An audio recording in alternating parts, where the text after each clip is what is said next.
The lucky ones are Ibrahim. What's Ibrahim? Is your name Ibrahim? Yes? His name is Ibrahim. Come. So this is the one.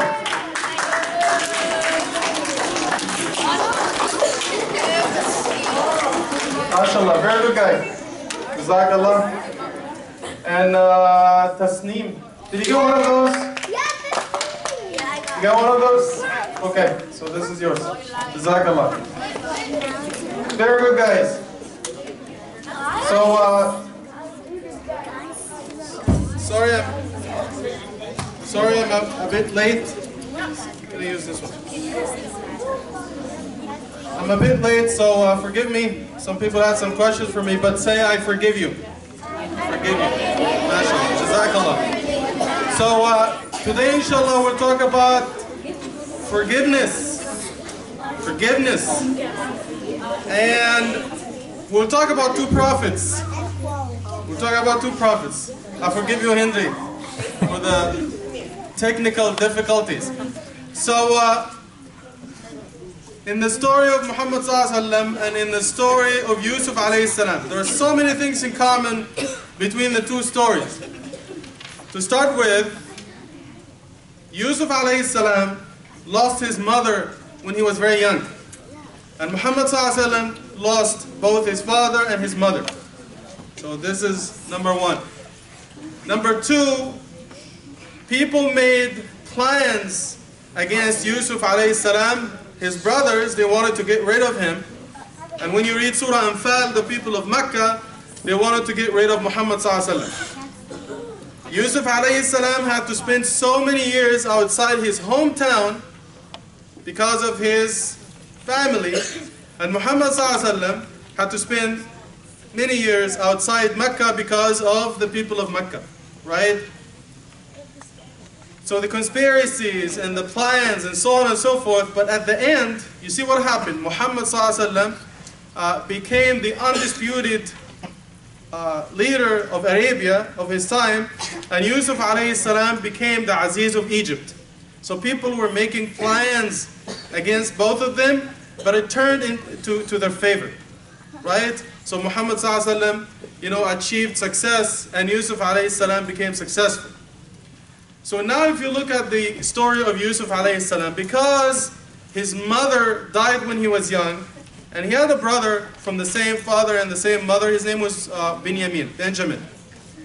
And because they were very young, their other brothers, the older ones, they were from another mother, and because Yaqub ﷺ was giving a lot of attention to the young ones because they needed help with food, caring for them. Because Yaqub ﷺ for Yusuf and Benjamin, he was both the father and the mother at the same time. But the older ones, they didn't see it this way. He was giving them a lot of attention, he was taking care of them, so he loves them more than us. And this is mentioned in Surah Yusuf. La Yusufu akhuhu ahabbu ila abina minna. He loves them more than us. Well, why is this? So they were not happy. So what did they do? They planned to kill Yusuf ﷺ. Then someone said, oh no, don't kill him, but throw him away to a distant land, right? So he was taken away from his father, and they say he was 12 at the time, and Surah Yusuf is Surah number 12 in the Quran. So he was taken away from his parents, they tried to kill him, eventually they threw him far away. So he lost his family. He was taken away from his family because of his brothers. And now, sometimes when someone that you don't know, say for example, you were in the flea market, you were traveling somewhere, and someone stole your bag, or someone did something terrible to you. If it's a stranger, I think this would be easier for you to stomach, and it is easier for you to believe than someone from your own flesh and blood. Like say for example, if your own sister or your own brother, they stole your money, they said terrible things about you, this would be more hurtful than someone you don't know, right? Because the stab came to you from someone that you know, and someone who lives in your house, someone that you assumed loved you because you share the same house, the same, they came from the same blood, from the same father at least. He was sold into slavery. He lost his freedom. And because of what happened in Egypt, he ended up in jail, right? And I mentioned here before that it seems to me that every single prophet who went to Egypt got into trouble for some reason, right? Musa alayhi salam was in trouble, Yusuf alayhi salam was in trouble, Ibrahim alayhi salam was in trouble. عقدة من زمان, تمام? So he was sold into slavery, and because of what happened to Egypt, he ended up in jail. So many things.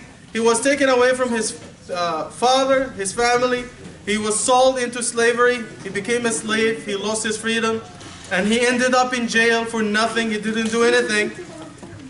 And one of the things that hurt Yusuf alayhi salam was later in the story, you know what happened when he put the cup of the king in the bag, and his brothers, just to distance themselves from Benjamin, who was accused of stealing the cup or the measuring cup, his brothers said, قالوا إن يسرق فقد سرق أخ له من قبل.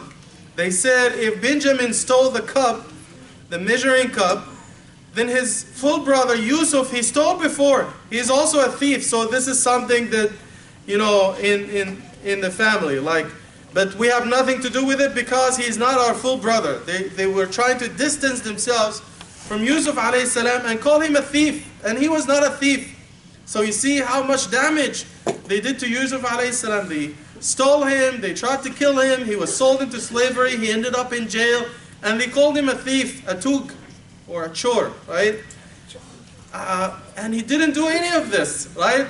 But what happened later, when they came to Egypt, begging him for food, begging him for food. Of course, they sold him. They say in the tafsir that when Yusuf alayhi salam was sold into slavery, and the people of the caravan, they took him out of the well, al-bi'r, then when his brothers saw this caravan, the people taking Yusuf alayhi salam, they said, oh, he is ours. He belongs to us. If you want to take him, pay us some money. So they sold him for a few worthless coins. This is what they say in Qurtubi, in some books of the tafsir. So his brothers, actually, they sold him into slavery. And later in the story, subhanallah, zaman dawar yani, when they came begging for food, and they said, مَسَّنَا وَأَهْلَنَا الضُّرُّ وَجِئْنَا بِبِضَاعَةٍ مُزْجَاةٍ. We have been touched with difficulty and hardship, and the only thing that we can afford to give you for the food is these worthless coins. It's the same thing, subhanAllah. They sold him for worthless coins, and they were begging for food, and the only thing they could afford is worthless coins. At the end of the story, and they said, give us sadaqah because we have no money, we cannot afford the food, so do sadaqah, give us sadaqah. And they were on their knees begging for food. What did he say? He told them, do you not know what you did to me a long time ago? They said, oh, are you Yusuf? And they were in astonishment. And he said, قَالَ لَتَثْرِيبَ عَلَيْكُمُ اللَّهُ يَغْفِرُ اللَّهُ لَكُمْ. Allah will forgive you. Khalas, I forgive you. I have nothing in my heart against you. And subhanAllah, they say, when eventually in the story he met his family, they came to Egypt, وَرَفَعَ أَبَوَيْهِ عَلَى الْعَرْشِ, and he honored his parents, and they made, you know, the rest of the story.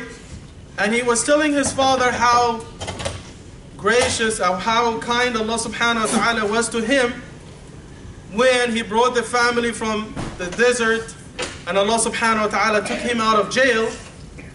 But the most interesting thing in the story, he doesn't talk about how his brothers threw him in the well and how they sold him into slavery and tried to kill him. There's no mention of this in the speaking of the favors of Allah upon him. Why?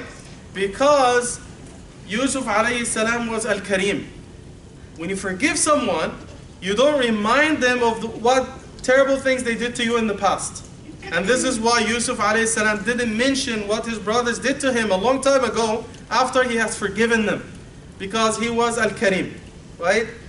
And the Prophet ﷺ did the same thing. The people of Mecca, they drove him out, they tried to kill him, they were saying terrible things about him, and he had to stay away from Mecca, from his, you know, land, and so on and so forth.